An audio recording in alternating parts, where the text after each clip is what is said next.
what up mga solid subscribers, no? So ngayon guys, meron tayong babasahin ng mga post, mga post guys, no?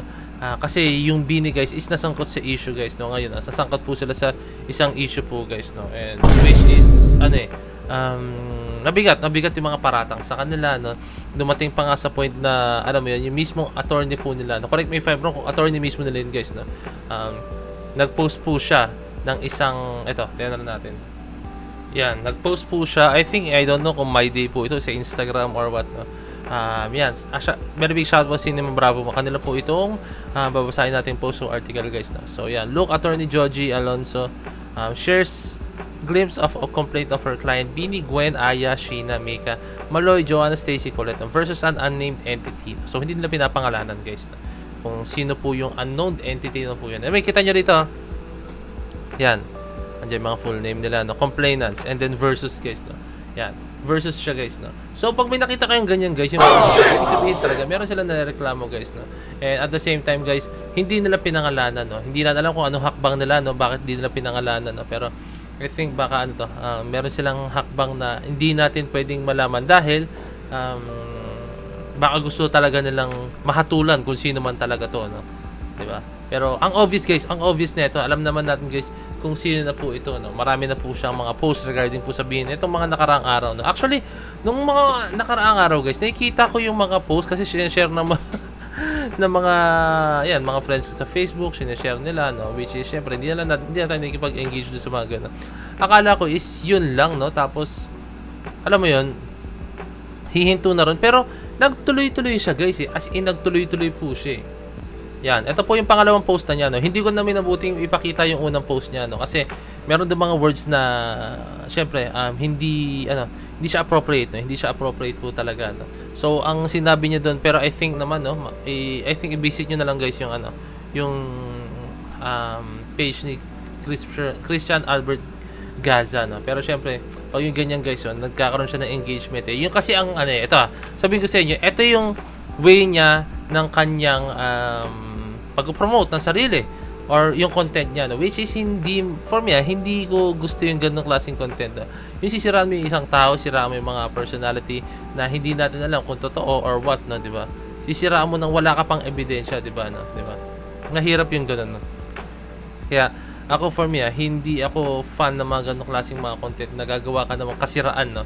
So ayan, nakikita nyo, hindi si Aya, hindi si Mika, hindi si Maloy. Ayan, 5 na lang. So ewan ko, hindi ko alam kung bakit niya ginagawa yung mga ganitong klaseng bagay, no? So wala, siya lang makakasagot, no? So isa pang mahirap dito guys, no? Wala siya sa Pinas, no? Wala po sa Pinas si Christian Albert Gaza, no? Sa Pinas, kaya mahihirapan po tayong kung ano man yung gagawing complaint or kung anong gagawing hakbang ng Bini management dito is baka mahirapan silang mapa-deport to, no? Kasi wala, nasa ibang bansa siya, no? Maliban na lang kung sobrang bigat po talaga ng kanya, ng ikakaso nila or what talaga, as in sobrang bigat na ikakaso nila or no? Pero not sure guys kung mapa-deport na si Christian Albert Gaza, no? Diba? Pero kaya malakas ang loob niya guys na gumawa ng magandang klaseng bagay kasi alam niya na may lusot siya rito, no? Pero hindi na alam kung anong pwedeng gawin ng batas about this one, no? Pero hindi ko gusto yung mga ganitong klaseng post, hindi ko gusto yung klaseng mga ganito. Meron pa siya isang pinost guys, no? Hindi ko na lang din ipapakita. Meron ditong caption siya, nasa isang concert siya guys, no? Caption niya is siksikan, sobrang sikip, kabaligtaran ng isang member ng Bini, no? Diba? So parang guys, medyo red flag na po yung mga pinagsasabi niya, no? I don't know, hindi ko alam talaga guys. Okay, basa tayo ng mga comments guys, no? So ito, meron isang comment dito guys, sabi niya, no, sabi niya, I hope Bini's management addresses this issue promptly, no? Kasi hindi siya magaan na lang talaga siya, hindi siya ganong kagaan na issue, no? Even though na posting lang siya, wala siyang pinost na video or what, more on accusations lang, no? Pero kasi guys, mentally nakakaano po yan sa Bini, no? Kasi nasisiraan sila at the same time, di ba? No? So IG from Attorney Judge, ano siya? Star Magic Legal, ano ba yun? Nabubulol ako guys. Star Magic Legal Counsel pala siya, no? Okay. May isa pang comment dito, no? Kung kayo ay sensitive or balat sibuyas at ayaw ng mga katoksikan, maybe social media is not right for you. Kayo na ang mag-avoid accessing SOCMED. Uninstall FB, X, and or YouTube if you guys are onion skins, kasi di mag-a-adjust sa inyo mga kagaya ni Zian Gaza and other content creators or vloggers of SOCMED itself, no? So sabihin ko sa inyo guys, no, ito kasi ang downside pag very well known personality ka, no. Lahat ng kilos mo, halos lahat ng kilos mo, halos lahat ng sinasabi mo, halos lahat ng appearance mo sa screen, sa social media, sa television or national TV, international television, or kung anumang platforms guys, no, babantayan ng mga tao. Kahit nga lang guys, kunyari nasa national TV ka, tapos alam mo yun, bigla kang magpakita ka lang ng umiling ka lang saglit, maniwala ka sa akin guys, marami na pong ibabatong gawa-gawang conclusion yung mga tao dyan. Maniwala kayo sa akin guys, yung mga ganyang klaseng bagay, no? Kaya ganyan, very, very well known personality ka, open book ka, as in halos lahat ng storya mo, ng buhay mo, halos lahat ng alam mo, mga kaibigan mo or what, bubuklatin po talaga ng mga tao yan, no? Hanggang sa meron silang makitang mali, no? May mga ganyang klaseng tao po talaga guys, no? Nakalungkot at the same time, pero wala yun po talaga yung reality ng ating mundo, no? Na may mga ganyang klaseng mga tao, no? And ayun lang guys, no? Meron pa dito, wala bang bedding bumugbog dyan kay Gas? Kung saan mo siya naroon, kahit isang matindi lang na halos ikaw na niya, toxic sa social media ang hindun na yan. So ayun, nakakalungkot lang for Bini, na side ng Bini, no? Alam mo yun, kasi actually yung binanggit ni Zian Gaza na yan, no? Ano siya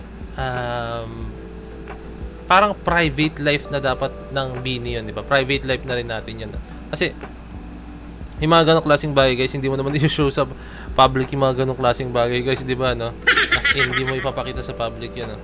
And lahat tayo meron, ito magiging open lang ako sa inyo, lahat tayo ay sooner or later makakaranas din ng ganun guys, no? So ano naman, kasi kasama yun sa buhay ng tao, di ba? Kasama sa buhay ng tao yun, no? Alam niyo na ibig sabihin, no? Kasama sa buhay ng tao yun, no? So wala akong nakikitang masama kung ganun, lalo na kung yung ganong klaseng bagay ay sa tamang tao mo siya nakukuha, di ba, or nabibigay, di ba, sa tamang tao, no? Walang masama doon guys, as in walang masamang bagay doon, no? So alam mo yun, di ba, walang masama pero wala, ginagawa niya ng issue, no? Siguro I think dahil isa rin yun, pag may din kasi mga tao guys na pag nalaman nila, ay itong si ano, nagkaganyanan sila, no? Ano ba naman yan? Pero kung nasa tamang edad naman na kayo, why not naman, di ba?